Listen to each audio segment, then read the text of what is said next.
Good morning, everyone. Welcome to LovesTech Mentorship session. I am Demi, co-founder of Tangram. Tangram is the leading mobile wealth creating platform that combines rewards program with investment options.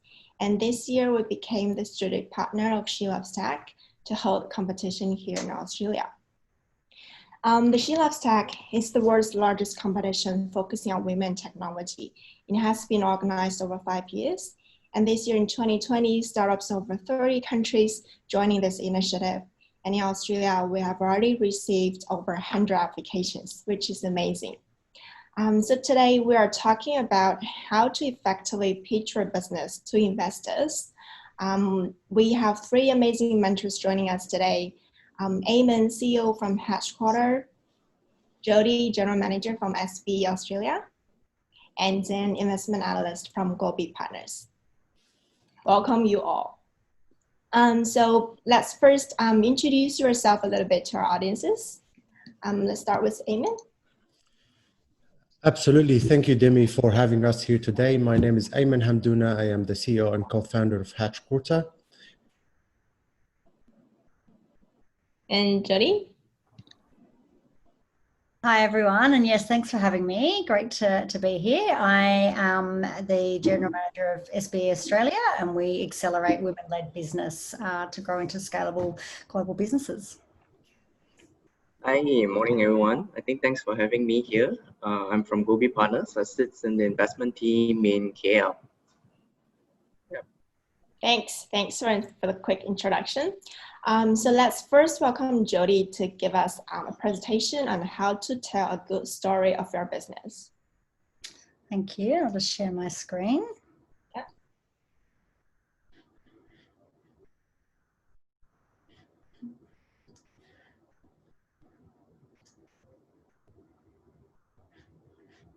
Is that working?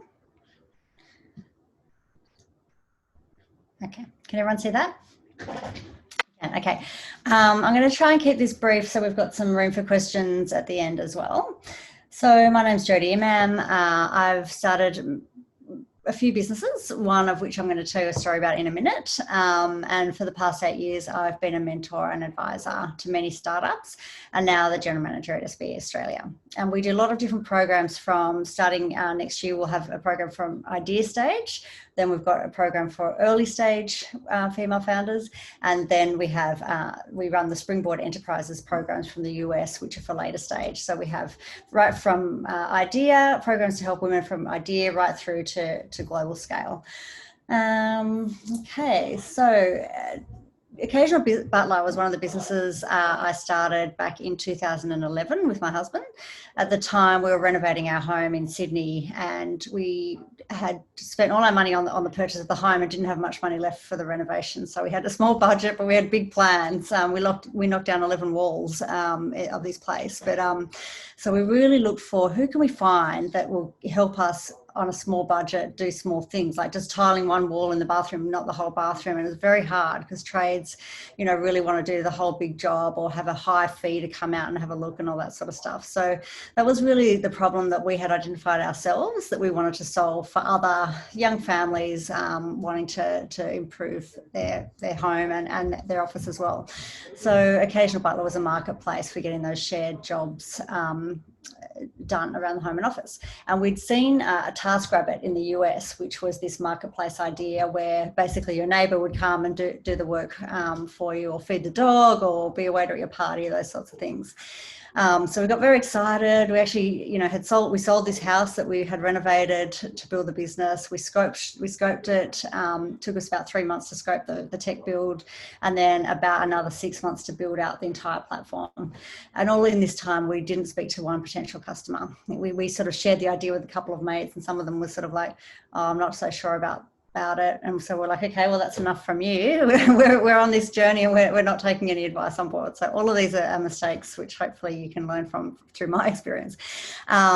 Anyway, we went ahead and then we launched our platform. Very excited. We had a bit of a Facebook group going, and you know, we said, we're live, book a job and all that sort of stuff. And no one did except for one, and it was actually on the very first day we launched.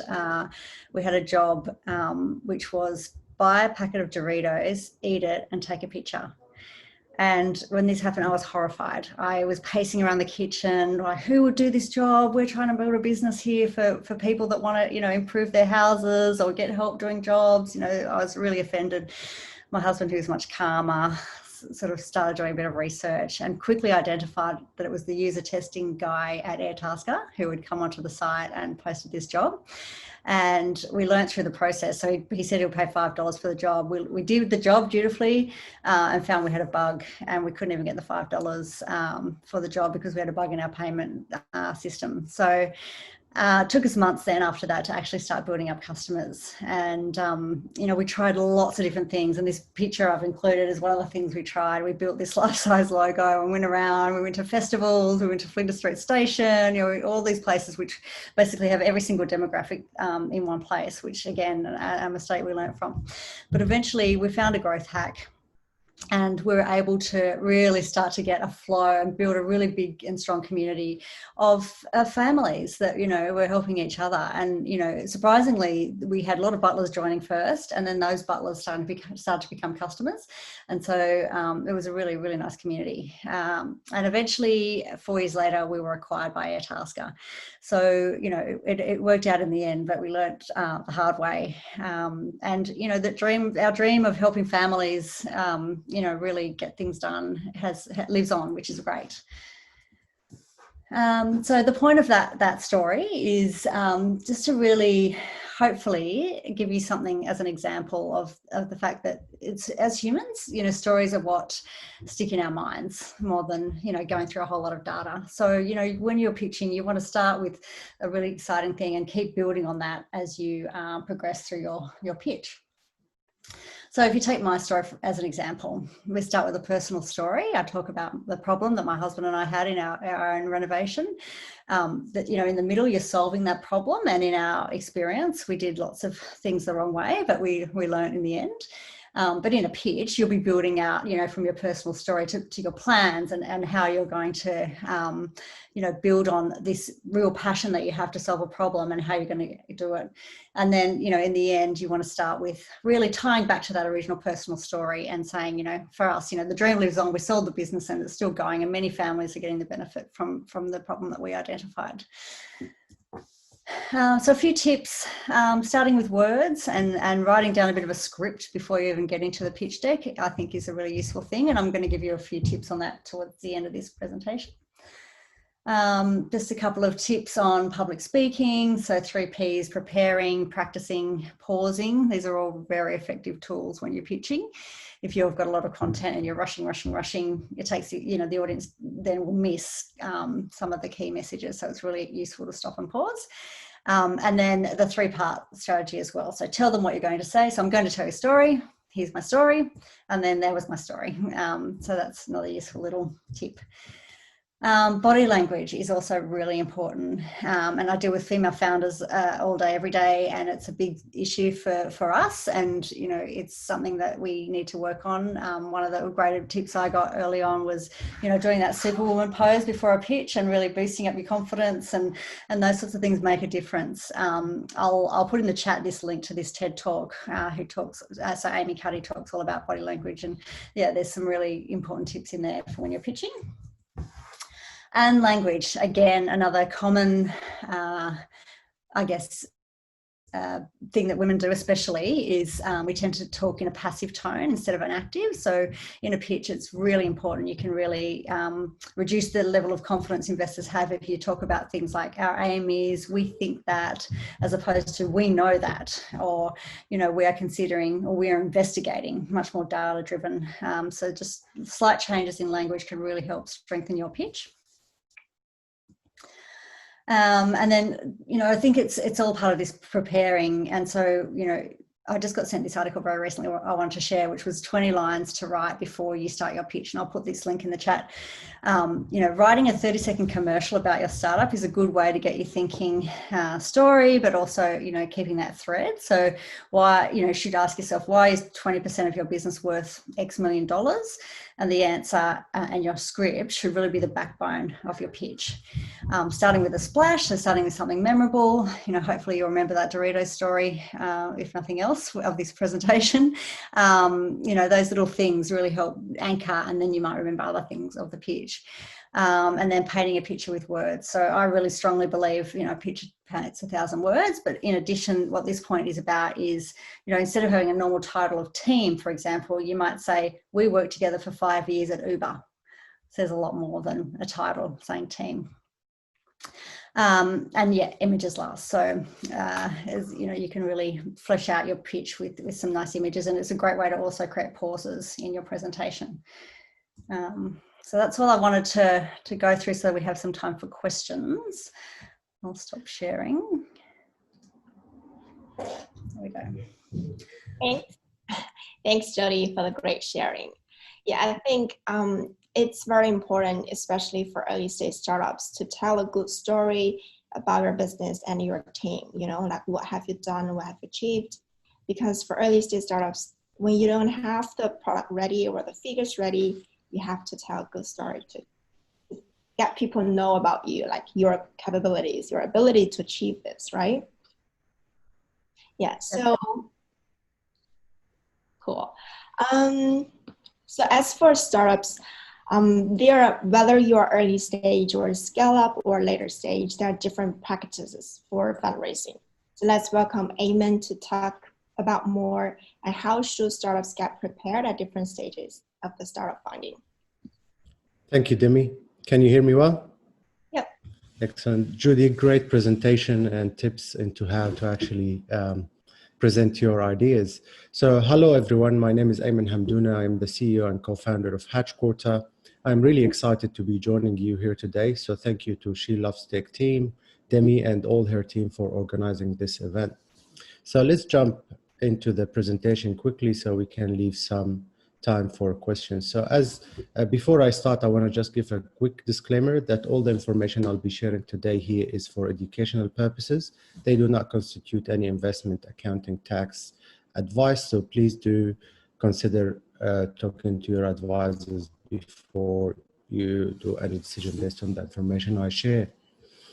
So before I start, I want to tell you a little bit about HedgeQuarter. So HedgeQuarter is an innovation hub and startup incubator started in 2015 out of our creative agency.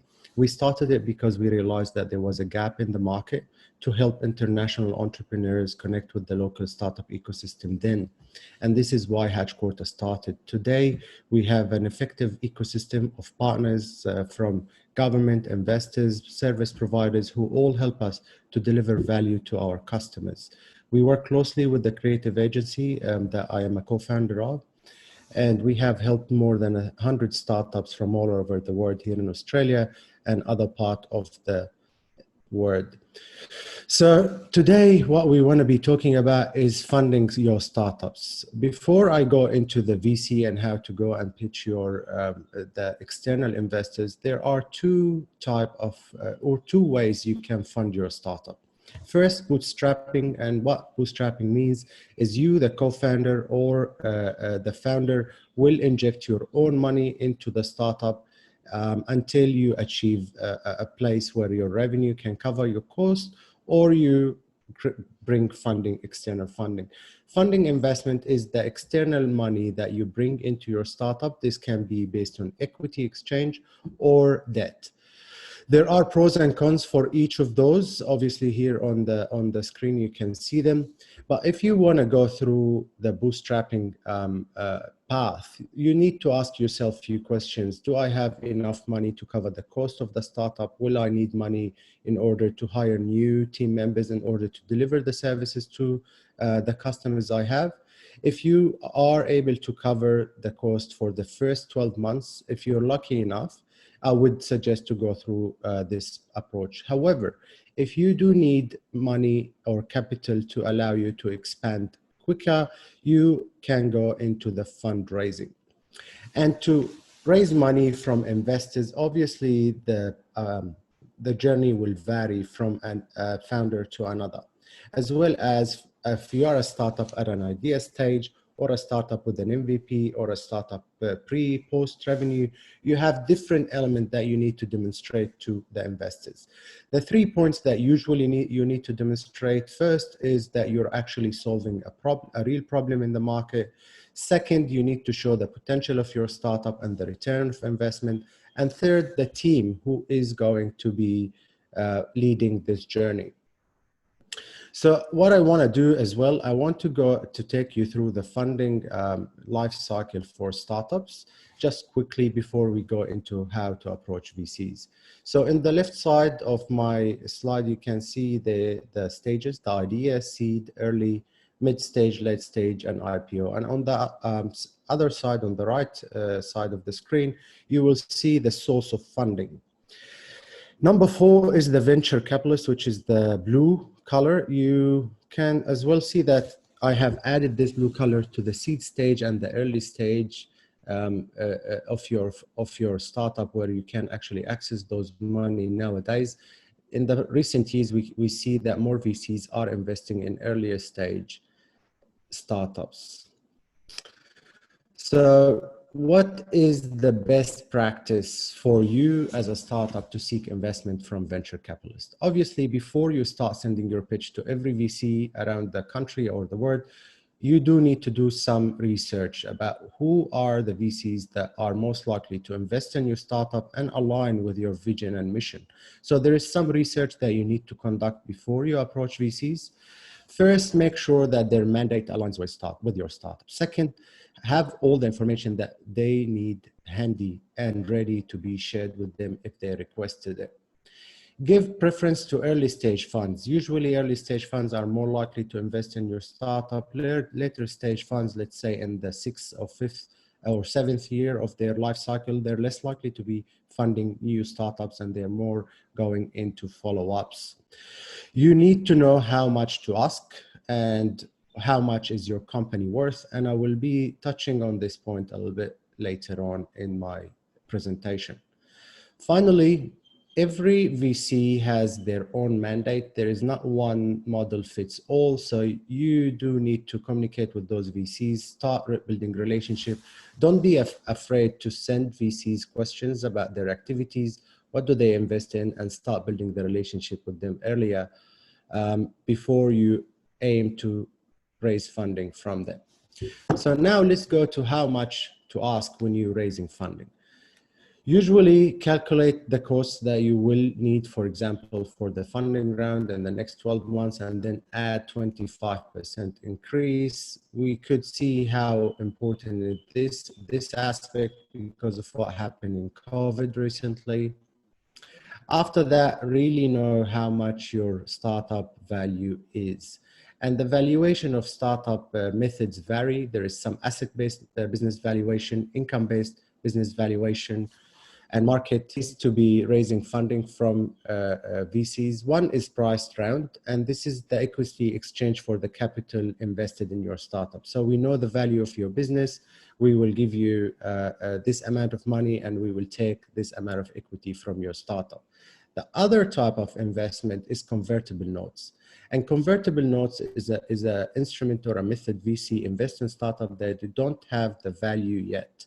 And this convertible note will be becoming equity at an event agreed between the startup and the investor.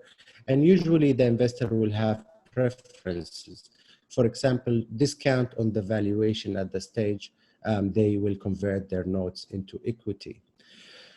So when you want to go and invest to VCs, what you will require, and that's a generic for the sake of being general, you will require a pitch deck, you will require an executive summary, a business plan, and a term sheet. Now I will go more into the pitch deck, which is the most important elements we are covering today, and what you need in your pitch.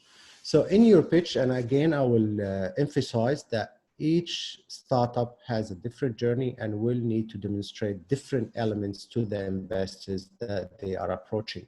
In general, each pitch needs to start with the problem. So what is the problem you are trying to solve? Then you need to go into the solution.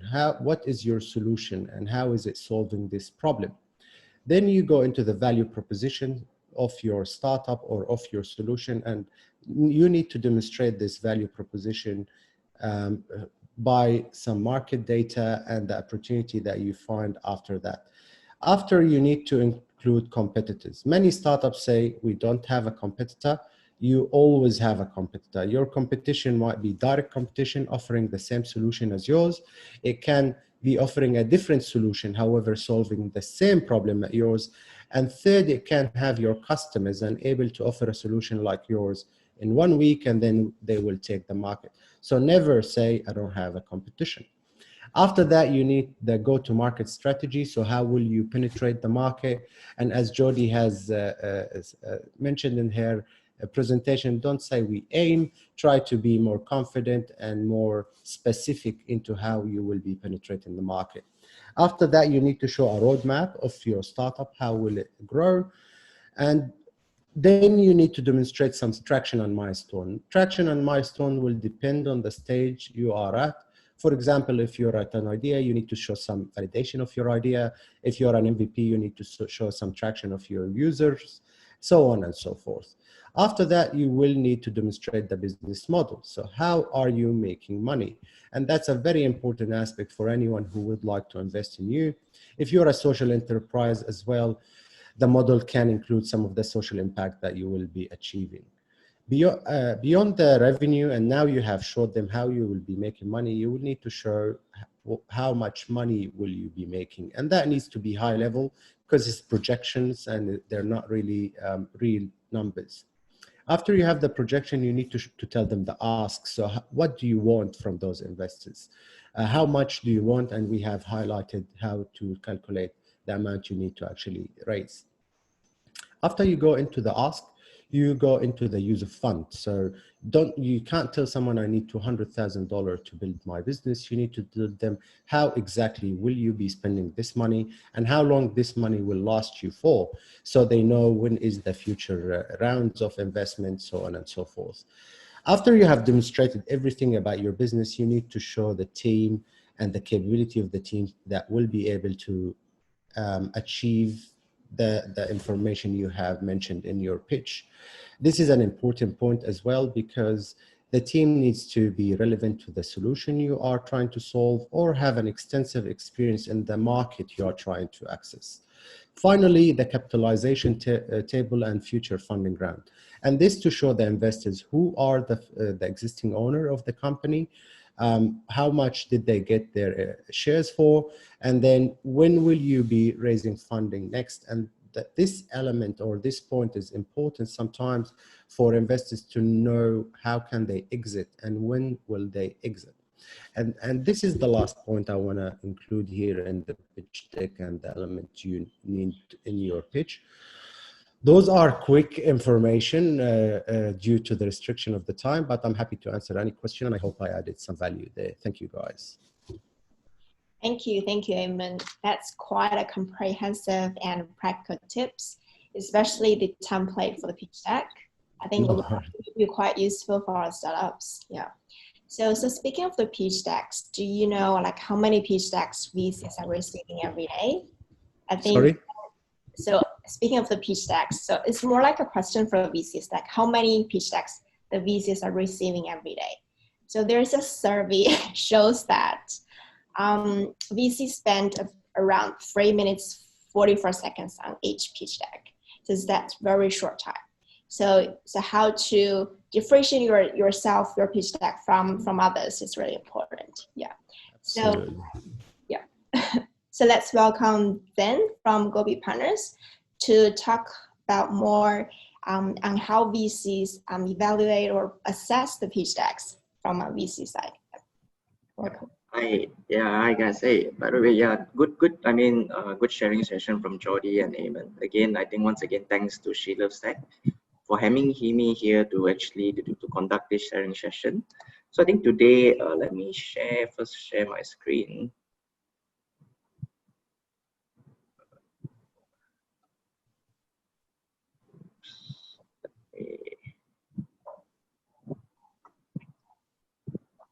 Yep. So today, I think what I'm going to talk about more on how to actually effectively pitch to investors. So before I head into this topic, I think let me just give a brief introduction about Gobi Partners.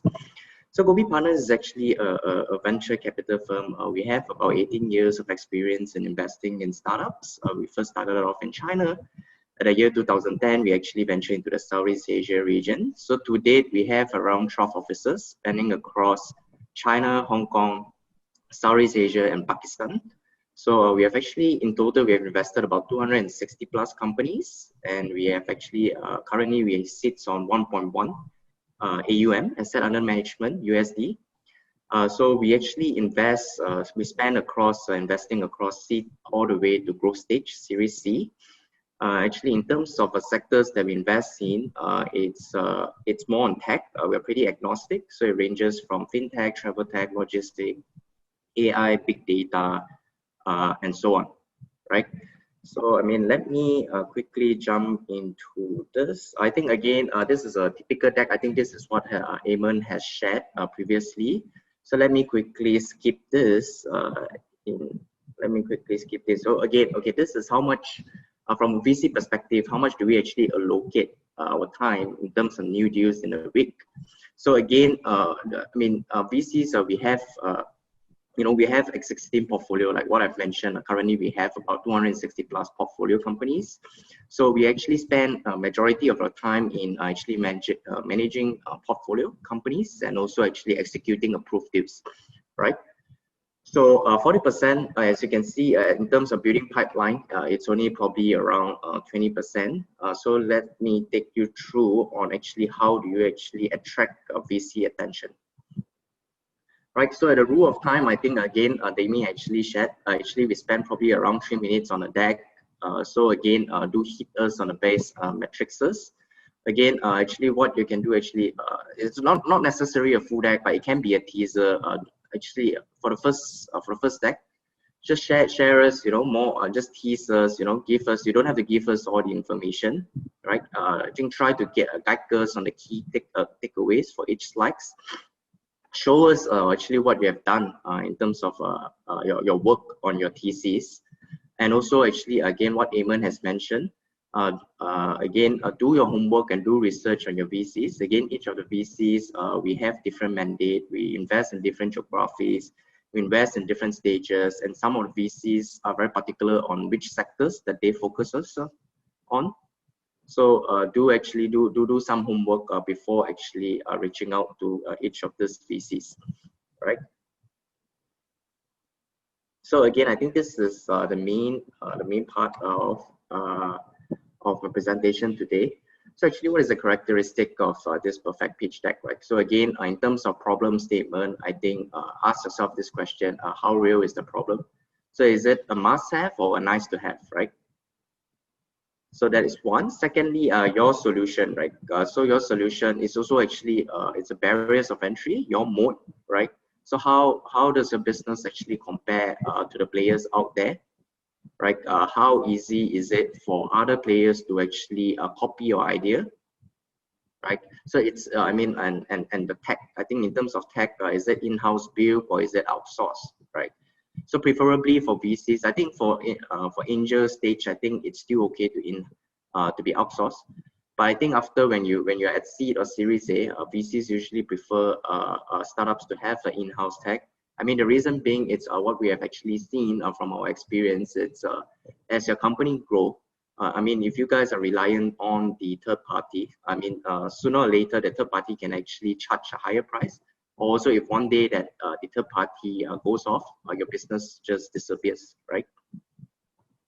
So the next one, it's a total addressable market. Yeah, so total addressable market, it's do some research on what is the market size like in terms of the sectors or the sectors that you guys the sectors that you guys are actually trying to solve. So for example, let's say fintech, right? Let's say you are doing some sort of lending. So actually try to do some research on how big is it the addressable market in, let's say, Australia. Let's say what is the funding gap like, right? What is the so on and so forth. So total addressable market. So the fourth one is traction. So traction, it's what we want to see for VCs. It's your growth. in terms of your matrix, not necessary to be a revenue.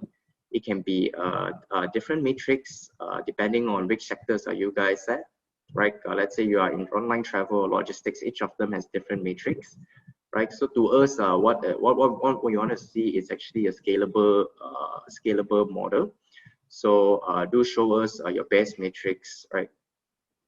So the next one I want to cover is management team. Like, so what we actually, especially for very super early stage company, I think this actually this is actually what we has a high weightage on. What we emphasize on it's the team, because again, many startups they do pivot and somehow in the middle of their journey, right? So I think what is more important is who is driving this company, right?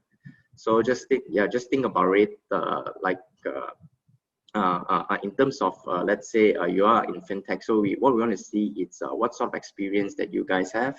Are you guys a serial entrepreneur? Are you guys from ex investment bankers, or what sort of experience that you guys have? And actually for early stage also, what is important for us, it's what we look at, is the team capable to raise the next round? So if we were to fund you this round, is the team actually capable of funding the next round, right? So because I think, again, at the end of the day, VCs, what we need is we still need, we are still a fund manager. At the end of the day, we still need to report back to our LPs, right? So that is actually one of the important things as well.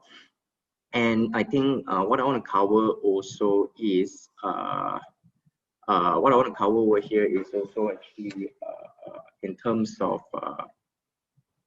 sorry, team. I've covered team, traction, and tech.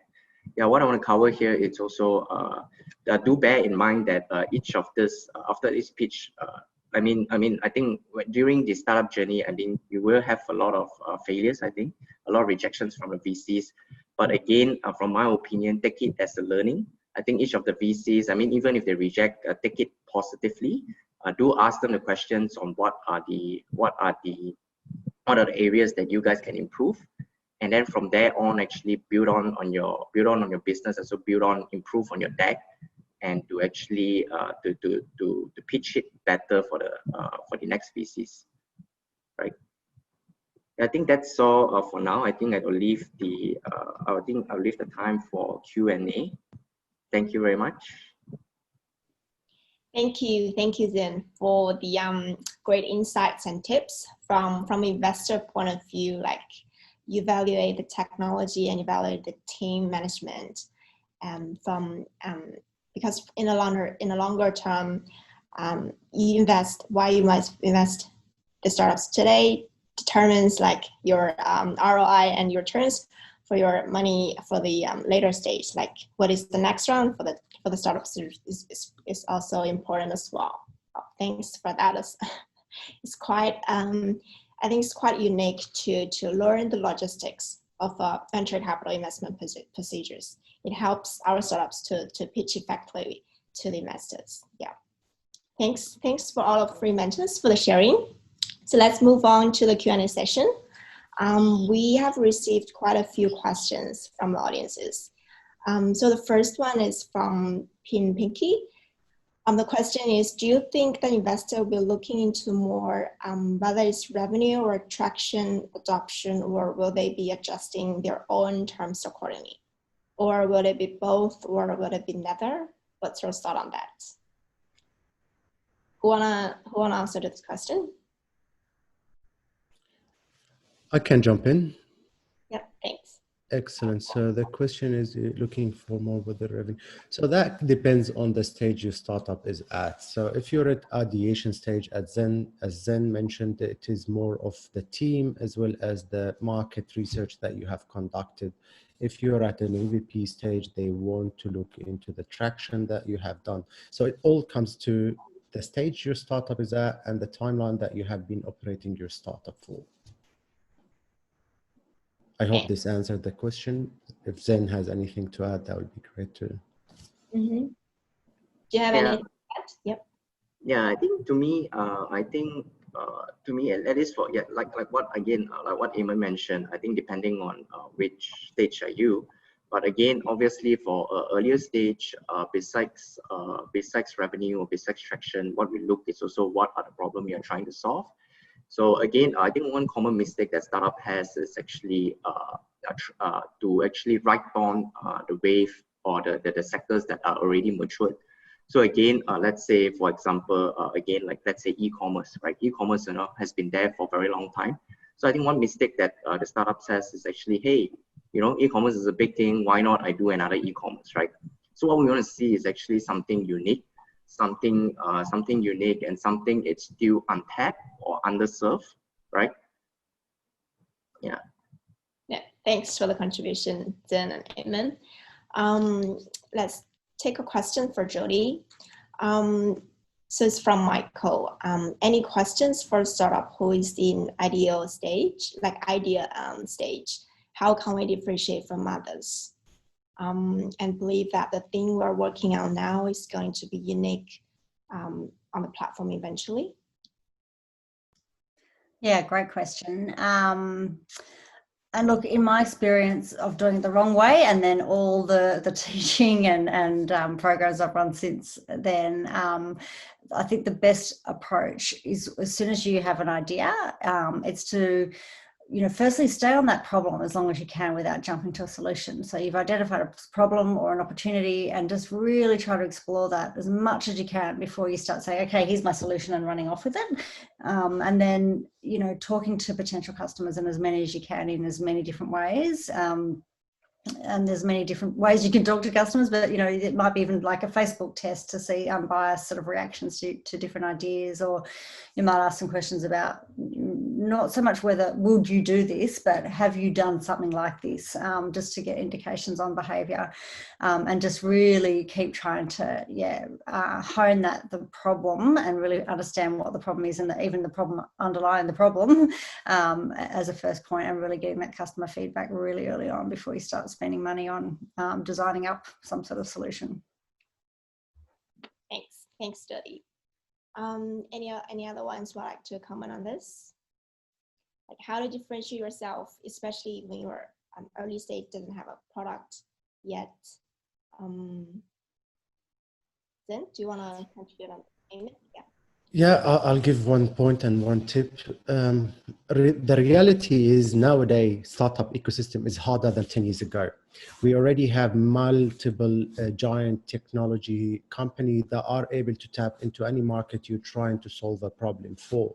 Therefore, in today's time, how can you differentiate yourself? I believe it is more of the network, the branding, and the relationship that you will be able to build with your customer rather than your solution in early stage, at least. And as Jody has mentioned, you need to be solving a real problem. And Zen as well mentioned this. So if the problem is not right, then everything else you will be building is not right at the end of the day. So the most common mistake founders do in early stage is that they believe in the problem too much. They don't really validate it, and they don't have a problem that a lot of people care about. Therefore, make sure that you're solving a real problem. Second, make sure that you are established in an organization and aware that the market is way more complex than 10 years ago, especially in the tech sector. Yeah, I think you're right, because like everybody have innovative ideas every day. But it's the real difference is like whether you can keep consistent, like working on it, solving the problems, and execute this, right? So execution is the key. Yeah. We got another question for them. So what do you see the Australian fintech startups? Considering you are based on international VC firms. So what are the competitive advantages for Australian startups? Yeah, so I think to us, how we look at it is actually, I think to us, we prefer companies who actually start off strong in a single country focus. So I think try again to actually focus on which countries do you guys want to plant your flag at. So I think we see a lot of startups are trying to be too ambitious. I mean, at the early stage, they're trying to actually tackle a couple of countries. So at least I don't think you'll see this often in Australia, but again, in Malaysia, because we are in the Southeast Asia region, right? We have spending across, I think, 11 countries. So I think what's the problem is you have lack of focus, where you actually just actually try to solve all countries' problem. That actually wouldn't actually, I think, again, number one is cost, right? Number two, there is cultural differences. There's different rules and regulation to actually comply with.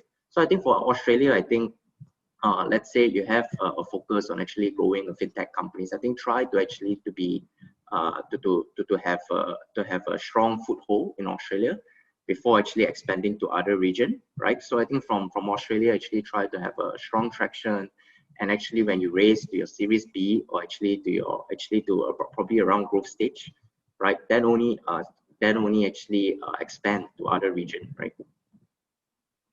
Yeah.